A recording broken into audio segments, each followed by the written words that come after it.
सिंधु घाटी सभ्यता ल 3300 से 1300 ईपू प्राचीन भारत की एक सभ्यता थी।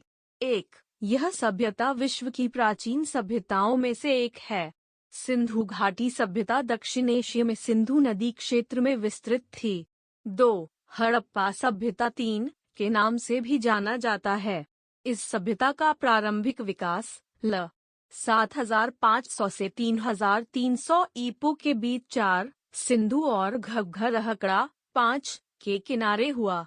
हड़प्पा, मोहनजोदड़ो, कालीबंगा, लोथल, धोलावीरा और राखीगढ़ी इसके प्रमुख केंद्र थे। 6. वर्ष 2014 में भिड़राना को सिंधु घाटी सभ्यता का अब तक का खोजा गया सबसे प्राचीन नगर माना गया है, जो लगभग 7500 से 6500 ईपू के बीच बसा था।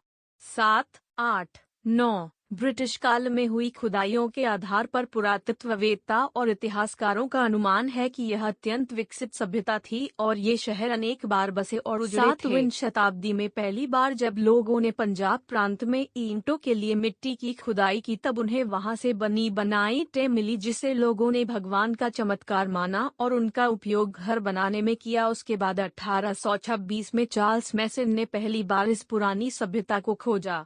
कनिंघम ने 1856 में इस सभ्यता के बारे में सर्वेक्षण किया। 1856 में कराची से लाहौर के मध्य रेलवे लाइन के निर्माण के दौरान बर्टन बंधुओं द्वारा हड़प्पा स्थल की सूचना सरकार को दी। इसी क्रम में 1861 में अलेक्जेंडर कनिंघम के निर्देशन में भारतीय पुरातत्व विभाग की स्थापना की गई। 1902 में लॉर्ड कर्जन द्वारा जॉन मार्शल को भारतीय पुरातात्विक विभाग का महानिदेशक बनाया गया। फ्लीट ने इस पुरानी सभ्यता के बारे में एक लेख लिखा। 1921 में दयाराम साहनी ने हड़प्पा का उत्खनन किया। इस प्रकार इस सभ्यता का नाम हड़प्पा सभ्यता रखा गया। वराखलदास बेनर्जी को मोहनजोदड़ो का खोजकर्ता माना गया। यह सभ्यता सिंधु नदी घाटी में फैली हुई थी, इसलिए इसका नाम सिंधु घाटी सभ्यता रखा गया। प्रथम बार नगरों के उदय के कारण इसे प्रथम नगरीकरण भी कहा जाता है।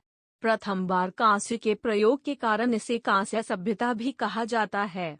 सिंधु घाटी सभ्यता के 1400 केंद्रों को खोजा जा सका है, जिसमें से 925 केंद्र भारत में है। 80% स्थल सिंधु नदी और उसकी सहायक नदियों के आसपास है। अभी तक कुल खोजों में से 3% स्थलों का ही उत्खनन